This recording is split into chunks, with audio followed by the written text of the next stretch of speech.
Bodhisattva doctor Babasaheb Ambedkar यांच्या विचारांना अप्रतिमेस पंचांग प्रणाम। आज आषाढ पौर्णिमा ते आश्विनी पौर्णिमा नालंदा बुद्ध विहार विष्णुनगर दिघा या ठिकाणी रोजीना ठीक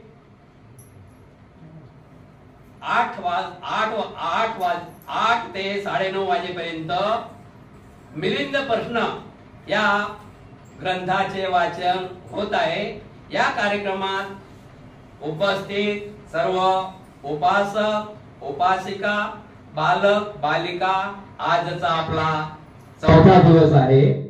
आज दिनांक 24/7/2024 वर्षावासाचा चौथा दिवस आपला सुरू होत आहे। सर्वांनी हात जोडायचा आहे आणि माझ्या पाठी बोलायचं आहे। बुद्धं नमामि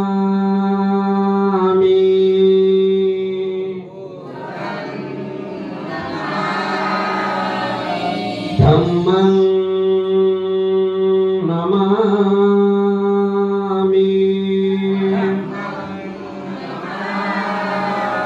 संगं नमामि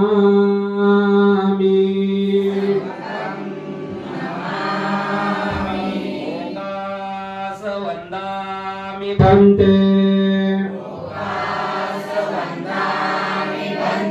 द्वारकेण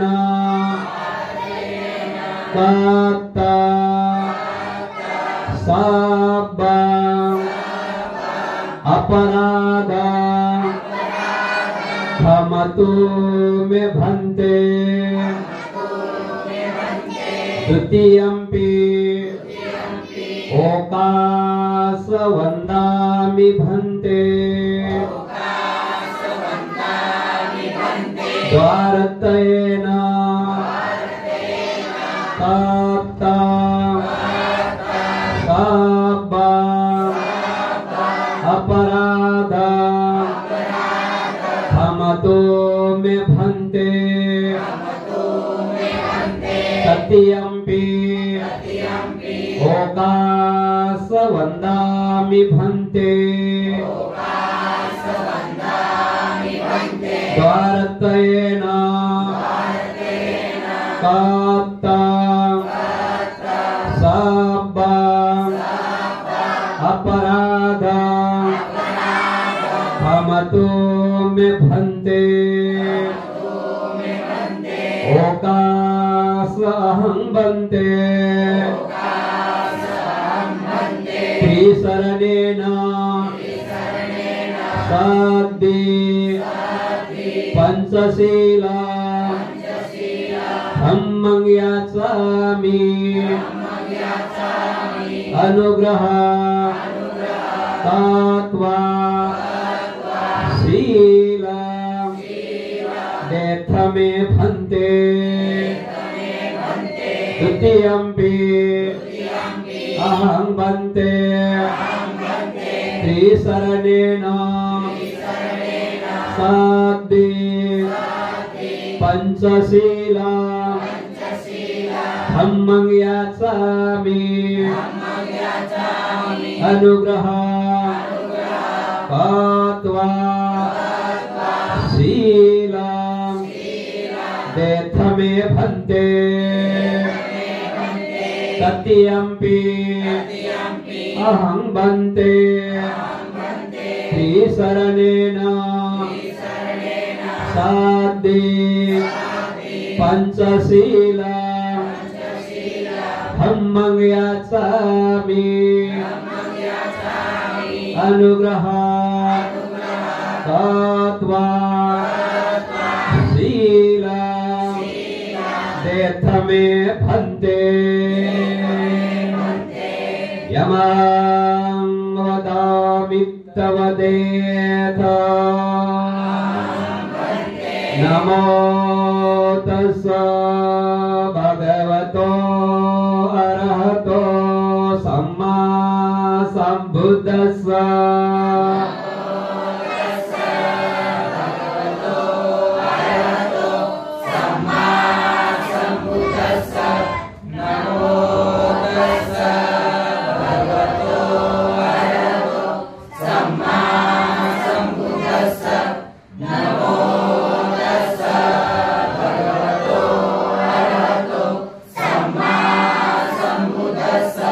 बुद्धं शरणं गच्छामि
अपमादेन सम्पादेतपा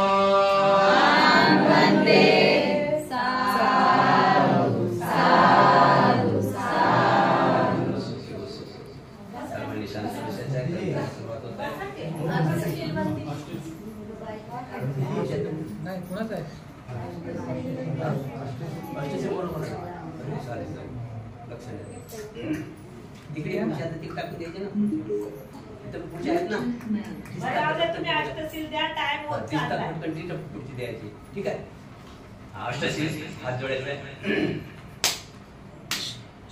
पानातिपाता वेरमणि शिखापदं समादयामि पानातिपाता वेरमणि शिखापदं समादयामि अदिनादाना वेरमणि शिखापदं समादयामि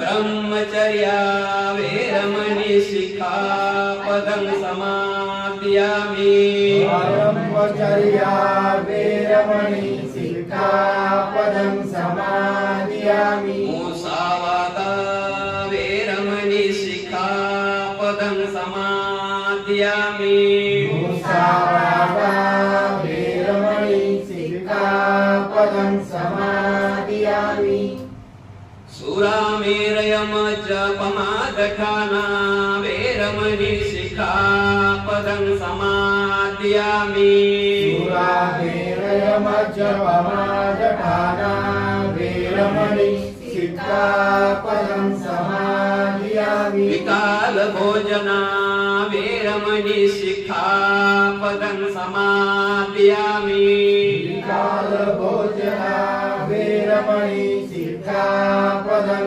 समादयामि नत्सगित्तवादिता नत्सगित्तवादिता विशुद्धदेशना विशुद्धदेशना मालागन्ध मालागन्ध विलेपनधारण विलेपनधारण विभूषणधान विभूषणधान वेरमणि वेरमणि शिखापदं समादयामि शिखापदं समादयामि पूजासैना पूजासैना महासैना महासैना वेरमणि वेरमणि शिखापदं समादयामि शिखापदं समादयामि श्रीशरणेन सद्धिं अष्टसमागतं सुपोस्वतं शीलं धम्मं साधुकं सुरक्षितं कृत्वा अपमादेन सम्पादेतव्या अहं वन्दे साधु साधु साधु बुद्धं नमामि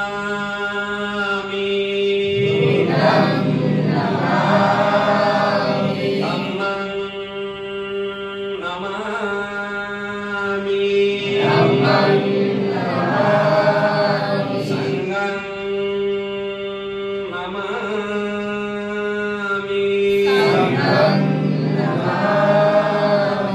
विविध प्रश्न या ग्रंथाच्या वाचनाला सुरुवात होते.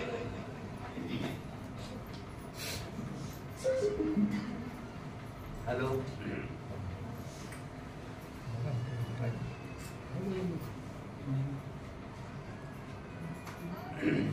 हिमालयाच्या काठावर म्हणजे हिमालयामध्ये रोहन भंतेजी 7 वर्ष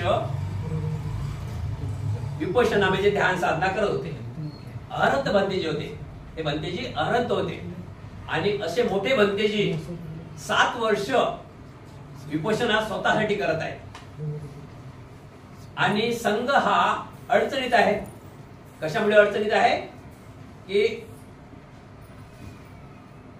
मिलिंद राजा हा भिक्खू संघास बोलवून त्यांना प्रश्न विचारतात. काही भिक्खूला येत आहेत आणि काही नाही येत आहेत. म्हणून त्या गावातून या मिलिंद राजाला वैतागून बरेचसे भिक्खू निघून गेले. कोण या राजाच्या नांदीला गेले? बरेचसे भिक्खू निघून गेले. भिक्खू संघाने एक मीटिंग ठरवली आणि त्या मीटिंग मध्ये सर्वांना बोलावण्यात आलं. तर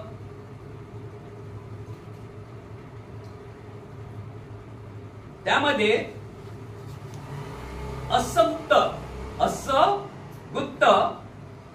अस्सपुत्त हे सर्वात मोठे भंतेजी होते. ज्यांनी मीटिंग लावली ते अस्सगुप्त हे मोठे भंतेजी होते. त्यांनी काही भंतेजींना विचारलं की आपल्यामध्ये असं कोणी नाही काय महास्थवीर की जे मिलिंद राजाच्या प्रश्नाचं उत्तर देतील? शोधा. आता एक 500 लोक असल्यानंतर शोधतील ना, कोणाला तरी माहित आहे ना. पण सांगितलं की भंते एक व्यक्ती आहे पण तो 7 वर्षापासून हिमालयाच्या काठावर ध्यान साधना करत आहे म्हणजे उपोषणा करत आहे.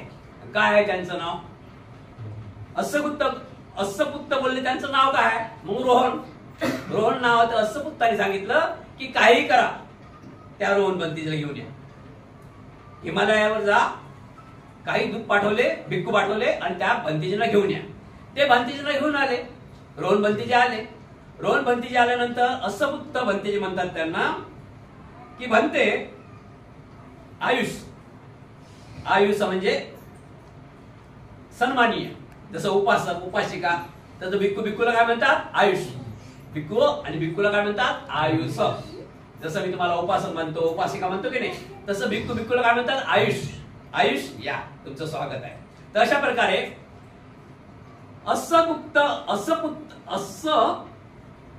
असं गुप्त म्हणतात की त्या रोहन बंतीजींना घेऊन या.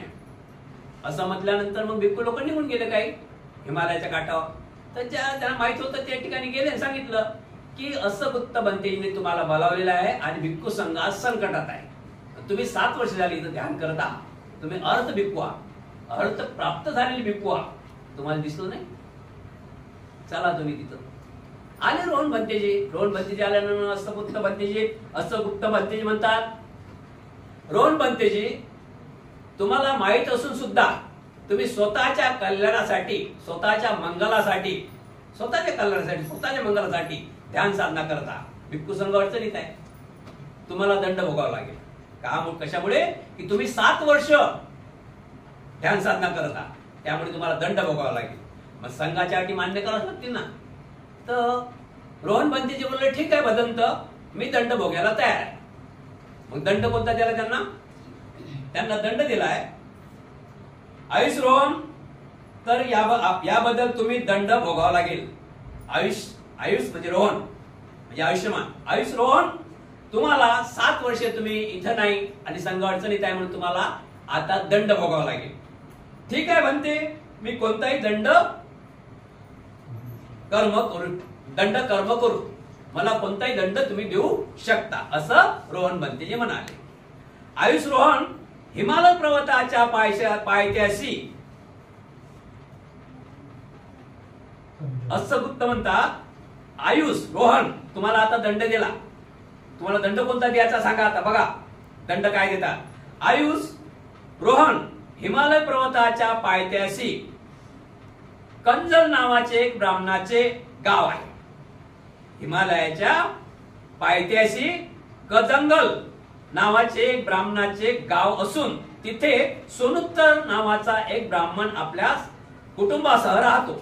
त्या ब्राह्मणाचे घरी एक पुत्र जन्मा येऊन त्याचे नाव नागसेन असे ठेवण्यात येईल. तेव्हा आपण 7 वर्ष 10 महिने त्याच ब्राह्मणाचे घरी भिक्षेसाठी जात राहावे. दंड काय दिला बघा, लक्षात ठेवा. बनते हिमालयाच्या पायथ्याशी कजंगल नावाचं गाव आहे. त्या गावामध्ये सोनुत्तर ब्राह्मण हा त्याच्या कुटुंबासहित राहत आहे आणि त्याच्या घरी जन्माला येणारा बाळ त्याचं नाव नागशेठ ठेवण्यात येईल. तेव्हा आपण 7 वर्ष 10 महिने त्याच ब्राह्मणाच्या घरी भिक्षेसाठी जात राहावे आणि नागसेन बाळास कसेही करून प्रवचित्त करावे व घेऊन यावे. जेव्हा तो प्रवचित्त होईल तेव्हाच आपण दंडमुक्तातून मुक्त व्हाल. बंतेजी लक्षात ठेवा, आजपासून 7 वर्ष 10 महिन्यांनी हिमालयाच्या पायथ्याशी कंजल नावाचं गाव आहे. त्या गावामध्ये सोनुत्तर ब्राह्मणाच्या घरी एक मुलगा जन्माला येणार आहे. त्याचं नाव नागसेन ठेवण्यात येईल. म्हणून त्या बाळाला कसंही करून घेऊन प्रवचन त्याला चिवर घेऊन आमच्यापर्यंत आणा, तरच तुमचा दंड माफ होईल, नाही तुमचा दंड माफ होणार नाही. दुसरी गोष्ट सांगितली की त्या गावामध्ये 7च घर आहेत ब्राह्मणाचे. किती घर आहेत? 7. 8वं घर. आता त्या ब्राह्मणाचा भिक्खूचा विरोधच पूर्वीपासून. ते जेवण देतील का? ते जेवण देत नाही. जेवण देताना ते जेवण देत नाही. दुसरी गोष्ट, भिक्खू हा बोलत नाही. बघितलं तुम्ही तुमच्या घरी येतात ना भिक्खू, भिक्षापात्र हाती असते, तोंड बघ. कोणी बघितलं 5 मिनिट तुमच्या दारात थांबतात. कोणी बघितलं दिलं तर द्या, नाही तर निघून चालते. अशा प्रकारे भिक्खूची अट होती, बोलायचं नाही, मागायचं नाही. आणि त्यांची अट होती, भिक्खू रोहन आपलं भिक्षापात्र हाती घे आणि त्याच गावामध्ये त्याच्याच घरी जा. 7 घर त्याच्याच घरी जा. ठीक आहे म्हणते. असे म्हणून आयुष्यमान रोहनने देखील त्या दंडकर्माचा स्वीकार केला. ठीक आहे, तुम्ही मला दंड दिलेला आहे, मी तो स्वीकारत आहे आणि सोनुत्तर ब्राह्मणाच्या घरीच मी रोज जातो. जेवण मिळालं तर ठीक, नाही मिळालं तर कुठंच खाणार नाही. 7 वर्ष 10 महिने. इकडे महाशन देवपुत्ताने सुद्धा देवलोक सोडून सोनुत्तर ब्राह्मणाच्या पत्नीच्या हृदयी प्रतिसंधी धारण केली प्रतिसंधी धारण करता शनीच 3 आश्चर्यकारक घटना घडून आल्या.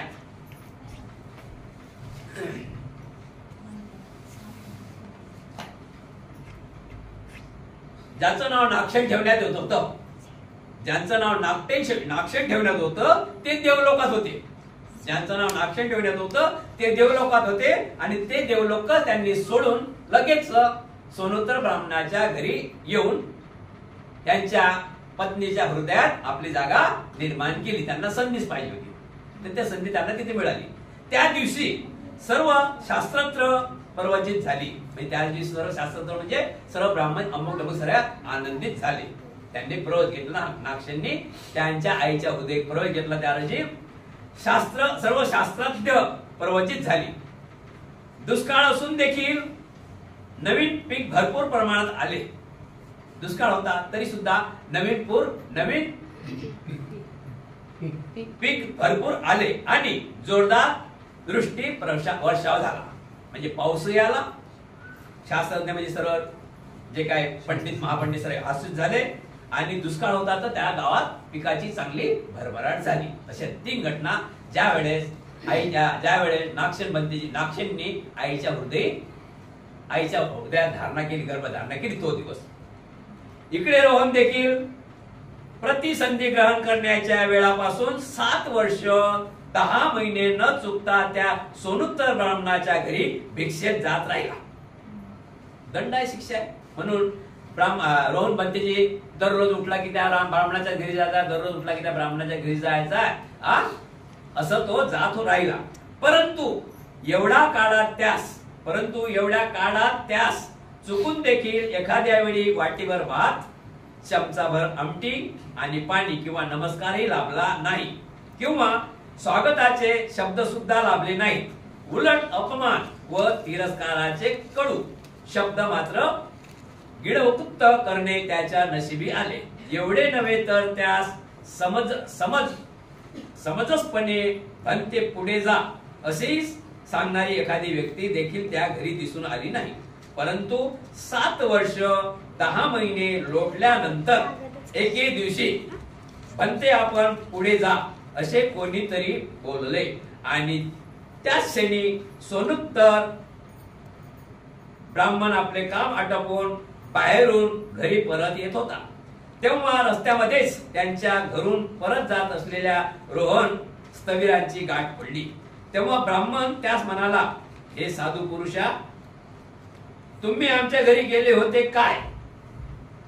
त्यावेळेस रोहन म्हणतात, होय ब्राह्मणा, मी तुझ्या घरी गेलो होतो, पण तिथे काही मिळाले काय?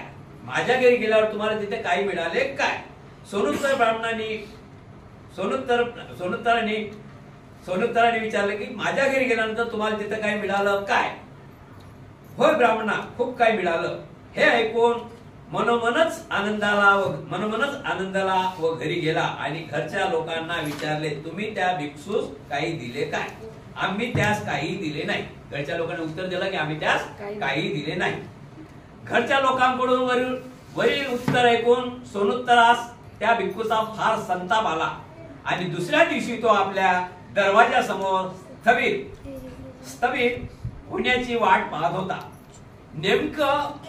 नेहमी येणाऱ्या भिक्षूंनी माझ्या घरी काही मिळाले नाही तरी मिळाले म्हणून खोटे का सांगावे, याबद्दल आज मी त्याला लाजेने खाली पायास लावीन असा तो विचार करत होता. 10 महिने होऊन गेले. आता किती महिने झाले? 7 वर्ष 10 महिने चालू झाला. त्या रोहनबत्तीचा दंड का होता की तू सोनोत्तराच्या घरी जा, भिक्षा मागायला, तिथं भेटलं तर खा, नाही तर उपाशी राहा. भिक्षूचा नियम आहे. तर त्यामुळे त्या गावात 7 घर होते, पण 7 घरी जाय, पण कोणी काय त्याला बंतीची बाजू होता. बंती, तुम्ही रोज येता आमच्या घरी, तुम्हाला काही समजते काय? तुम्ही काही कमावून ठेवलं काय? की हे काय लावलं तुम्ही? बरोबर टाइमवर 11 वाजता येतात, 11:30 वाजता आता हे काय लावलं? एकच गाव आहे का तुम्हाला? एकच घर आहे काय? असं कोणी त्या गावात 7 वर्ष कोणीच कोणाला बोललं नाही. ना तर भिक्खूचा अपमान केला, ना तर त्याची वाहवा केली. पण 7 वर्ष पूर्ण झाल्यानंतर 10वा महिना चालू झाला. त्यावेळेस सोनोत्तर ब्राह्मणाच्या घरून सोनुत्र ब्राह्मणाच्या आधारी रोहन बनतेजी भिक्षा पात्र घेऊन उभे राहिले आणि त्यावेळेस त्यांच्या बाबांनी असं विचारलं की हे भिक्खू काय आहे इथं, तुम्ही निघून जा. जसं हे भिक्खू काय आहे इथं, तुम्ही निघून जा एवढंच जर म्हटलं 7 वर्ष 10 महिन्यानंतर एका घरातून तरी तो भिक्खू आनंदित झाला. हे भिक्खू काय आहे इथं, रोज आमच्या घरी चल निघ इथून, एवढा ना आनंदित झाला. आणि आनंदात झाला, खूप आनंदात झाला. टाइम किती जात होता, 11:30 बरोबर आहे ना. भिक्खू 12च्या नंतर भिक्षा मागतात. टाइम 11:30 झाला आणि सोनुत्तर ब्राह्मण हा पूजेसाठी गावात गेला होता, परक्या गावात. मग सोनुत्तर ब्राह्मणाला माहित पडलं तिकडे की आपल्या कुटुंबामध्ये काहीतरी आज घटना आनंदित होत आहे, बाळाची माहित पडते ना सर. म्हणून तो घाई येऊन राहिला. सोनुत्तर ब्राह्मण हा इकडून चालला गावाच्या बाहेर आणि तो गावात येऊन राहिला. तो सोनुत्तर ब्राह्मण गावात येऊन राहिला आणि रोहन बंदीचा चेहरा पाहिला. आनंदाचा चेहरा माहित पडते, दुःखाचा चेहरा माहित पडते. तर आनंदाचा चेहरा असा माहित पडला की सोनुत्तर ब्राह्मणाच्या चेहऱ्यावर एकदम 100% आनंद दिसून आला, बहुत बढिया आनंद दिसून आला. आनंद दिसून आल्यानंतर सोनुत्तर ब्राह्मणाला वाटलं की क्या बात आहे, आज एवढा खुश का आहे, रोहन म्हणते हा भिक्खू खुश का आहे. म्हणून सोनुत्तर ब्राह्मण जवळ आला. दोघांची आमने सामने भेट झाली आणि भेट झाल्यानंतर रोहन बंतेजींना सोनुत्तर ब्राह्मण विचारतात, हे भिक्षू तू आज माझ्या घरी गेला होता काय. म्हणे हो म्हणे ब्राह्मणा, मी आज तुझ्या घरी गेलो, मग माझ्या घरी तुला खूप काही मिळालं असेल. म्हणे हो ब्राह्मणा, खूप काही मिळालं, जा म्हणे. म्हणजे अजून सोनुत्तर ब्राह्मण आनंदात झाला की काहीतरी माझ्या घरून आज माझ्या घरी नवीन कुणाला दीपक येतं ना, त्यामुळे काहीतरी माझ्या कुणी दान केलं. या भिक्षूला 7 वर्ष 10 महिने झाल्याला काही दिलं नाही, तर माझ्या घरून यांना काही मिळालं. तर त्यामध्ये सोनुत्तर ब्राह्मण इकडे खुश झाला. आणि त्याच्यापेक्षा खुश कोण होता, रोहन बंतेजी. कशामुळे की त्याच्या बाबांनी म्हटलं, रोहन बंतेजीच्या बाबांनी म्हटलं की हे भिक्खू इथं काय आहे तुझं, चल निघ इथून. 7 वर्ष 10 महिने झाला माझ्या घरी येतं, तुला काही मिळतही नाही, तरी तू याच गावात येतं, आमच्याच घरी येतं. त्या शब्दाने तो आनंदित झाला. म्हणजे आता दोघंही आनंदित झाले. घरी आला. रोहन बंतेजी गेले आपल्या मार्गाला आणि सोनुत्तर ब्राह्मण घरी आला. घरी आल्यानंतर बापाला आणि पत्नीला विचारते की आज आपल्या घरी भिक्खू आला होता काय. आता भिक्खू आल्यानं सांगितलं की म्हणजे हो बेटा आले होते. म्हणजे आज लय तुम्हाला खुश दिसला. त्याची माझी जंगलात भेट झाली रस्त्यात, तर आज लय खुश दिसला. म्हणजे कशाबद्दल. म्हणजे त्याला मी विचारलं की माझ्या घरी बाबाने वगैरे कोणी तुला काही दान मिळालं काय. तो हो म्हणे दान मिळालं म्हणे. बाबा म्हणत आम्ही तर काही दिलंच नाही, त्याला आम्ही हाणून दिलं. बाबा म्हणत आम्ही त्याला दान तर काही दिलं नाही, पण त्याला आम्ही हाणून दिलं. तुला कसं काय बोलला तुझ्या आपल्या घरून दान केलं म्हणून त्या सोनुत्तर ब्राह्मणाला त्या भिक्खूचा खूप राग आला. असे कसे भिक्खू, खोटे बोलणारे भिक्खू असतात काय तथागताचे. येऊ द्या म्हणे बाप्पा त्याला उद्या. बाबा त्याला उद्या त्याला महास्तवीर रोहनला उद्या त्याला मी धडा शिकवतो. आणि आपला बाहेर 11 वाजता कुठं कामावर न जाता तो बरोबर दारावर आपलं काहीतरी घेऊन बसला की हा खोटा बोलला ना. भिक्खू जर खोटा बोलते तर काय फायदा आहे. बुद्धाने तुला हे खोटं बोलणं शिकवलं काय. या विचाराने तो बाहेर बसला आणि भिक्खू आपला रोहन बंतेजी भिक्षापात्र घेऊन आलाच. तर त्यावेळी भिक्षापात्र घेऊन आला तर त्याचा बाबा जेवण करत होता. सोनुत्तर ब्राह्मणाचा बाबा जेवण करत होता आणि सोनुत्तर ब्राह्मण हा बाहेर होता. तर भिक्षापात्र घेऊन आला आणि उभा राहिला. त्यावेळेस रोहन बंतेजीला सोनुत्तर ब्राह्मण म्हणते की हे बनते तुम्ही किती खोट्या, हेच शिकवलं का तुम्हाला तथागतांनी. काय झालं महाराज, मी कुठं बोललो. म्हणजे तुम्हाला काल भेटला रस्त्यात, तू काय बोलला की माझ्या घरून खूप काही तुम्हाला मिळालं आहे. माझे बाबा तर म्हणतात काहीच नाही दिलं. म्हणतात महाराज असं कसं होईल, आम्ही कसं खोटं बोला. कुठं आहेत बाबा जेवण करून राहिले म्हणे. विचारा बरं किती दिलं, विचारा म्हणे किती दिलं माझ्यासमोर. आम्हाला खोटं बोलता म्हणे. आम्ही खोटं कधी बोलणार नाही. 7 वर्ष 10 महिने होत आहेत म्हणे तुमच्या घरी काही मिळालं नाही, पण काल जेवढं मिळालं तेवढं म्हणे मला घेता कुठं ठेवून काढलं नाही. अशा प्रकारे गत झाली म्हणे. बाबाने विचार बाबा तुम्ही काय दिलं. याला तर म्हणे मी हाणून दिलं. हा रोज घरी येते म्हणे. तू सोनुत्तर तुला काय माहित आहे, हा रोज याच टाइमला घरी येते, आम्ही देत नाही तरी हा उभाच राहते. दारावर उभा राहायला चांगला आहे का, उभाच राहते म्हणे. याचा काय कर्ज घेतली काय घेतला मोठं याला आम्ही काल हाणून दिलं म्हणे. ते हाणून दिलं म्हणे. हाणून दिलं. ठीक आहे बाबा, अजून काय केलं? म्हणजे दुसरं काय, याला हाणून दिलं तरी आज आला. त्यावेळेस म्हणते बघा, सोनोत्तर ब्राह्मण म्हणतात, सोनोत्तर ब्राह्मणाला रोहन बंदी म्हणतात की बघा किती मला भेटलं. म्हणून तेच खुशीने मी तुम्हाला सांगितलं की 10 वर्ष 7 महिने काही भेटलं नाही, आणि काल बाबांनी माझ्या किती बाबाच्या मुखातून शब्द मला आनंदित केले, म्हणून मी म्हटलं भेटलं. तर त्यावेळेस बाबांना आता काय म्हणते बघा, तो नित्याप्रमाणे रोहन स्थवीर ब्राह्मणाच्या घरी गेले. तेव्हा ब्राह्मण त्यास म्हणाला, काल माझ्या घरी तुला काहीतरी दान मिळाले नाही, तर माझ्या जोडून तुम्ही मला तुम्ही मिळाले म्हणून सांगितले. तुम्ही लोकांना असे खोटे का बोलण्याचा केव्हापासून परवाना मिळाला? यावर स्थवीराने म्हणजे रोहन बंदीजीने उत्तर दिले, ब्राह्मणा, 7 वर्ष 10 महिन्यापासून मी सतत तुमच्या घरी येतो आहे, परंतु या अवधीत भंते पुढे जा एवढी सौजन्याने सांगणारा तुमच्या घरी कोणी मला मिळाला नाही. काल निदान एवढं सौजन्याने तरी लाभले, त्याला उद्देशून मी काल तुम्हाला असे सांगितले की त्यात खोटेपणा माझा काय? यावर सोनोत्तराच्या मनात विचार आला की हे बौद्ध केवळ शाब्दिक सौजन्याने इतके भारावून गेले की प्रत्यक्ष आपणास दानच मिळाले म्हणून आपली हरभरात प्रशंसा करता, मग प्रत्यक्ष दान दिले तर याबद्दल एवढी कृतज्ञता व्यक्त करतील. या विचाराचा सोनोत्तर ब्राह्मणाच्या मनावर चांगलाच परिणाम झाला आणि त्याने आपल्याकरिता वाढलेल्या भोजनातून वाटीभर भात आणि त्यानुसार व्यंजन म्हणजे भाजी त्या भिक्षूत दान दिली आणि म्हणाला, यापुढे माझ्या घरी दररोज असेच दान आपणास मिळेल. बंदीजी माफ करा, माझ्या घरी तुम्हाला 10 वर्ष 7 महिने काही मिळालं नाही, आणि तुम्ही माझ्या वडिलांनी तुमचा अपमान केला तरी म्हणता की मला भरपूर भेटलं. आणि बाबांना म्हणे, बाबा बघा, आज आपण तुम्ही त्याचा अपमान केला तरी तो आपली वाहवा करते. जर याला आपण दान दिलं असतं, भोजन दान दिलं असतं, तर आपली किती वाहवा केली असती बरं. म्हणून बंदीजींना विनंती करतात की बंदीजी, उद्यापासून आमच्याच घरी तुम्हाला रोज भोजनालय, तुमच्यासाठी आमचं घर खुल्लं आहे. त्या दिवसापासून त्या भिक्षूच्या विनयशील आचार विचाराचा त्या ब्राह्मणावर खूप प्रभाव पडला.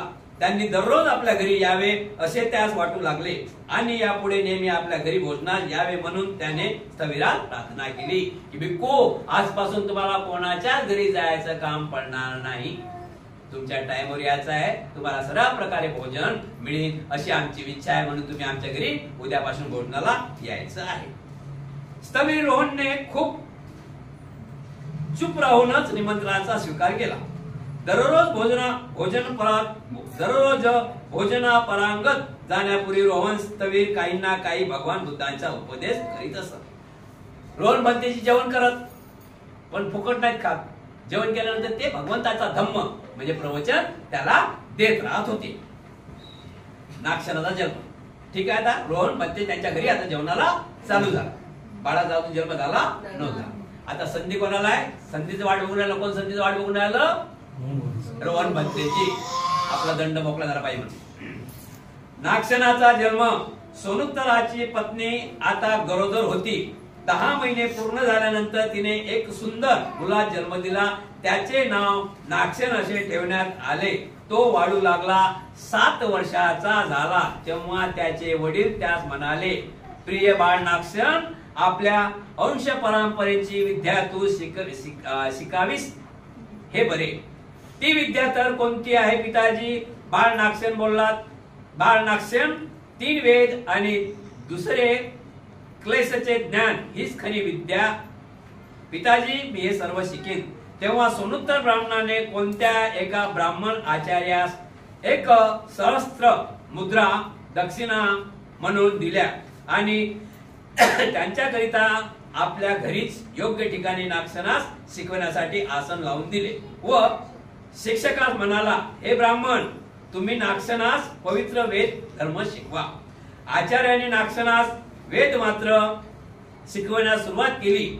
वेद मंत्र शिकवण्यास सुरुवात केली.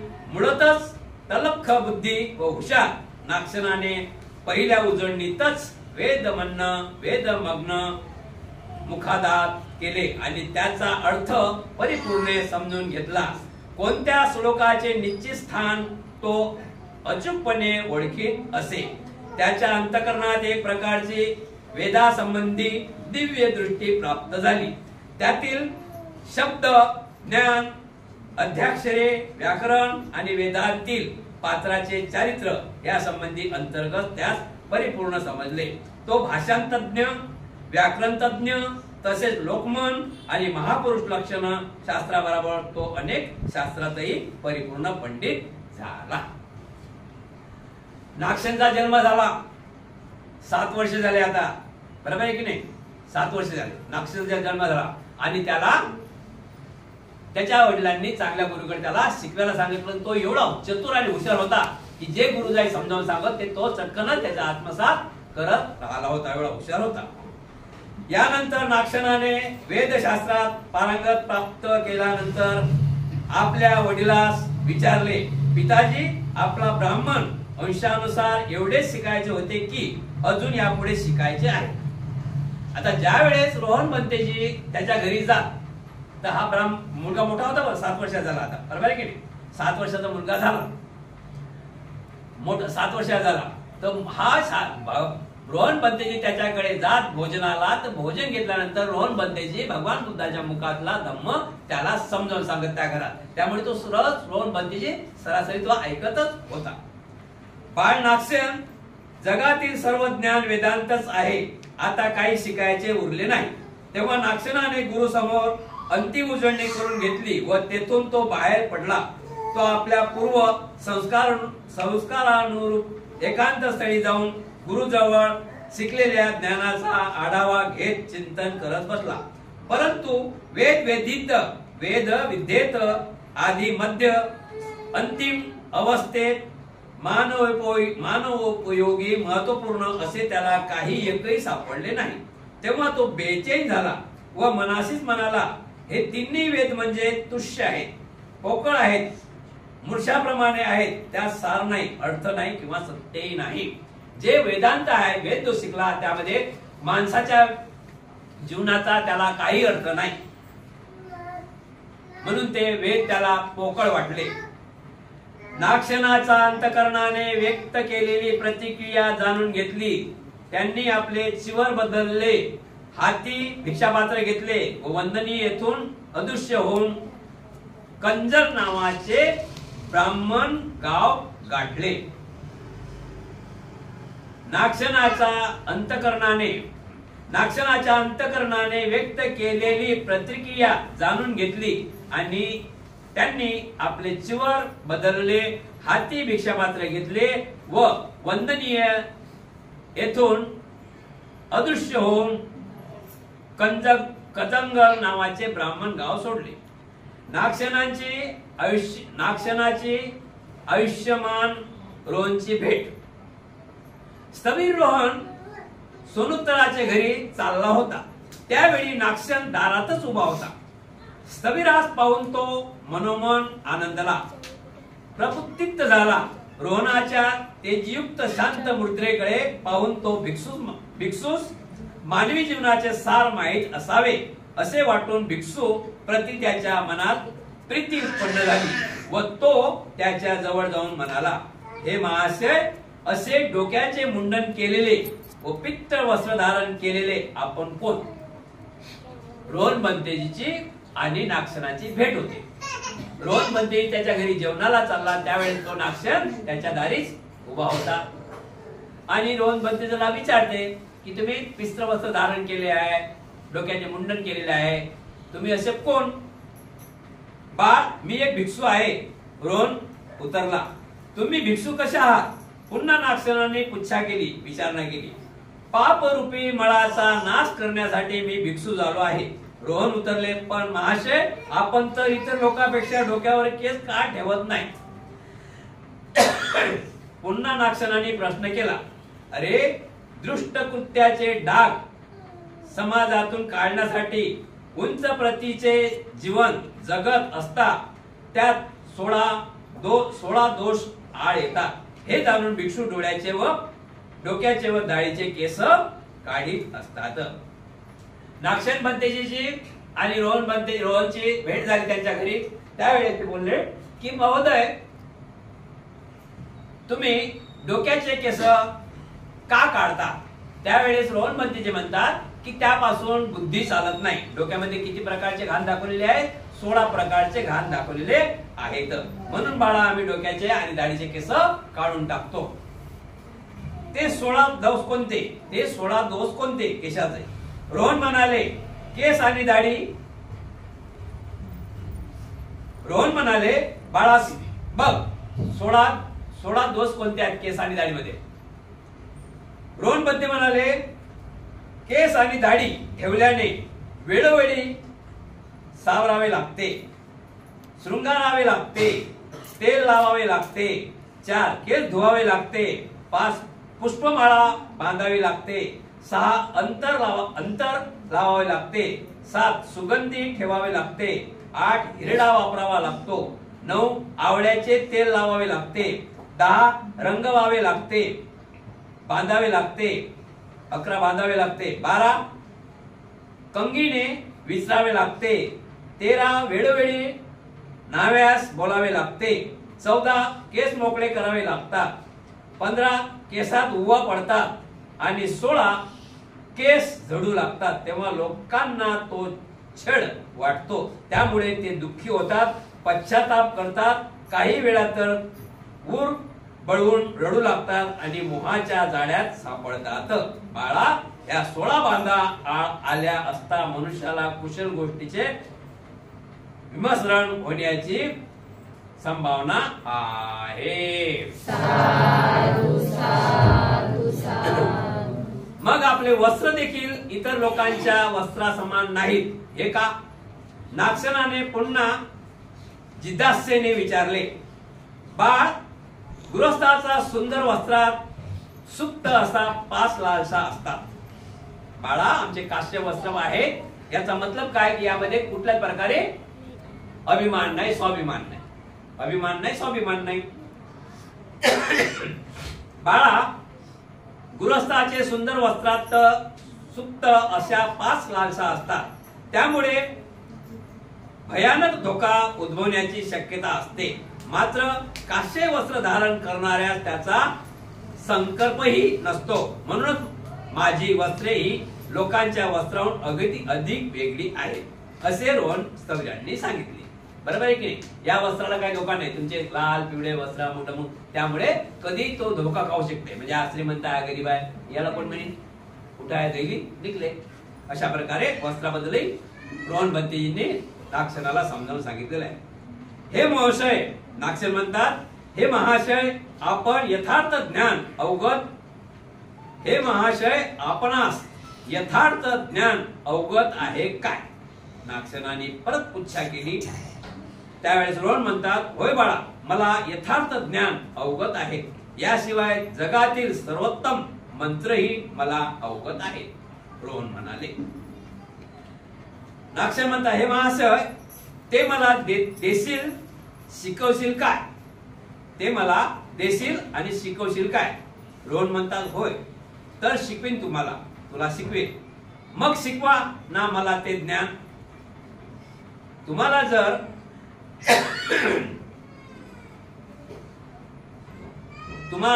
यथार्थ ज्ञान अवगत आहे, याशिवाय जगातील सर्वोत्तम मंत्रही अवगत आहे, तर ते मला शिकवाल काय? त्यावेळेस रोहन म्हणतात पण त्यासाठी ही योग्य वेळ नाही, कारण आता भिक्षाटनासाठी नगरात आलो आहे असे रोहनने त्याला सांगितलेले आहे. रोहन भंतेजी सोबत भिक्षापात्र भोजन घेण्यासाठी भिक्षाटन करण्यासाठी निघाले असता नागसेन भंतेजीची भेट झाली आणि नागसेनची भेट झाली आणि नागसेननी त्यांना सर्व काय सांगितलं की हा वेद पोकळ आहे, मी अनेक काही गोष्टी शिकलो, पण माणसाच्या हिताचं सुखासाठी कल्याणासारखं मला त्यात काहीच दिसलं नाही. तुम्हाला जर लोकांच्या हिताचं सुखाचं कल्याणाचं दिसत आहे तर ते मला ज्ञान शिकवाल काय? त्यावेळेस रोहन भंतेजी म्हणतात की बेटा तुला मी जरूर शिकवीन, पण सध्या हे वेळ नाही, मला भिक्षापात्र गावात फिरवायचं आहे.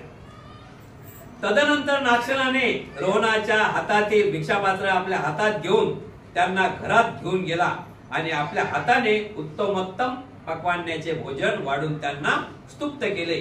आयुष्यमान रोहनाने भोजन आटोपून पात्रातील हात काढून घेतल्यावर शांत भावाने बसले असता नागसेन त्यांना म्हणाला, हे महाशय, आता शिकवा ना मला तो सर्वोत्तम मंत्र. यावर रोहन सवी म्हणाले, पण त्यासाठी आधी तू सर्व बंधनातून मुक्त आई बापांच्या संमतीने प्रवचित होऊन माझ्या सारखा भिक्खू वेश धारण केला पाहिजे. तर मी तुला शिकवलेल्या ज्ञानाचा लाभ होईल. तुम्हाला भोजन दिलेलं आहे, माझं मन स्तुप्त झालेलं आहे आणि आता आसनावर बसलेलं आहे. तर आसनावर बसल्यानंतर नागसेन नागसेन रोहन भंतेजींना म्हणतात की भंते, आता तुमचं भोजन वगैरे झालेलं आहे, आता मला तो मंत्र शिकवा. रोहन भंतेजी म्हणतात की बेटा, ते शिकण्यासाठी माझ्या काही अटी आहेत, ते अटी तुला मान्य करावं लागेल तरच मी तुला सांगू शकतो. मग अटी कोणत्या आहेत? अटी कोणत्या आहेत? त्यासाठी तू सर्व बंधनातून मुक्त होऊन आई बापांच्या सहमतीने प्रवचित होऊन माझ्यासारखा भिक्खू झाला पाहिजे. जर तुला शिकायचंच आहे तर तुझ्या आई वडिलांची संमती पाहिजे आणि माझ्यासारखा तू भिक्खू अशा धारण केला पाहिजे. तर मी तुला शिकवलेला ज्ञानाचा तुला लाभ होईल. तसं तुझ्या गृहस्थी जीवनामध्ये मी तुला शिकवलं, तुलाही लाभ होणार नाही. म्हणून तुला काश्य वस्त्र धारण करावं लागतील. त्यासाठी तुला तुझ्या आई वडिलांची सहमती घेणे गरजेचं आहे. नागसेनाची प्रबज्जा. तेव्हा नागसेन आपल्या आई वडिलांकडे जाऊन त्यांना म्हणाले, आई आणि बाबा, हा भिक्खू जगातील सर्वश्रेष्ठ मंत्र आपणास अवगत असल्याचा दावा करतो, परंतु तो भिक्षू नाही, त्यास तो मंत्र शिकवित नाही. तेव्हा त्याचे जवळ प्रवचित होऊन ते ज्ञान संपादन करू मी इच्छितो. यासाठी मला आपली सहमती घ्यावी. रोहन आपल्या आई वडिलांना गेला आणि आई वडिलांना विनंती करीत आहे की जे मला ज्ञान पाहिजे होतं, जे तुम्हाला ज्ञान पाहिजे होतं, ते मी तुमचे पारंगत सर्व शिक्षा घेतलेली आहे ब्राह्मणाची. पण जे मला हवं आहे, जे या बंदीजीकडे आहे, मानवाच्या हितासाठी, सुखासाठी, कल्याणासाठी, तो मार्ग मला निवडायचा आहे आणि तुम्ही मला सहमती द्या. ते मार्ग शिकवण्यासाठी रोहन भंतेजी म्हणतात की तुला तुझ्या आई वडिलांची सहमती घ्यावी लागेल आणि तुला तुझ्या अंगावर काश्य वस्त्र धारण करावं लागेल, तरच मी तुला शिकवू शकतो, अशी त्यांनी अट घेतलेली आहे. म्हणून प्रिय आई आणि बाबा, मला सहमती देण्यात यावी. खऱ्या ज्ञानाच्या प्राप्तीसाठी गृहत्याग करून प्रवचित होण्याची वेळ नागसेनवर यावी, याबद्दल त्यांच्या आई वडिलांना अतिशय दुःख झाले. परंतु ज्ञान लाभ करून आपला पुत्र परत आलाच घरी येईल या खुल्या समजुतीने त्यांनी त्याला सहमती दिली. आता जसं त्या नागसेनाला दुसऱ्या गुरुकडे पाठवलं होतं शिकण्यासाठी, त्या आई वडिलांना असं वाटते की आपल्या बाळाची इच्छा मोडू नये, जाऊ द्या, त्या गुरुजवळ 2 महिने शिकला, या गुरुजवळ 2 महिने शिकला आणि रोज पण जाऊ द्या, काही दिवस शिकेन आणि परत वापस येईल, काही दिवस शिकीन आणि परत वापस येईल, असं त्यांच्या मनामध्ये आई वडिलांच्या स्वतंत्र ब्राह्मण आणि त्यांच्या पत्नीच्या मनात असा भाव वाटला. म्हणून त्यांनी नागसेनाला परवानगी दिली की जा बेटा, आज तू जा, तू परत आमच्या घरी येणार झाला, तुझी विद्या शिक्षण झाल्यानंतर तू परत आपल्या घरी येशीलच, म्हणून सहमती दिली. आयुष्यमान रोहन नागसेनास घेऊन वंदनीय आश्रमाच्या विजयबुद्ध येथे गेले. तेथे एक रात्र मुक्कामास राहून दुसऱ्या दिवशी हिमालयाच्या पायथ्याशी असलेल्या रसिदकाळ या ठिकाणी जाऊन कोटीसप्त अर्थांच्या संघास नागसेनास प्रवचित केले. प्रवज्या घेतल्यानंतर नागसेन रोहन स्थविर झाले. प्रवज्या घेतल्यानंतर नागसेन रोहन सविरास म्हणाले, भंते, आता मी आपल्या संघाची वस्त्रे धारण केली आहेत, तेव्हा मला त्या मंत्राचे शिक्षण द्यावे. तदनंतर रोहन सविराम विहार आला. प्रथम याला मी काय शिकवले, सुत्त की अभिधम्म, परंतु नागसेन पंडित आहे, अभिधम्मावर हा लवकरच प्रभुत्व मिळवून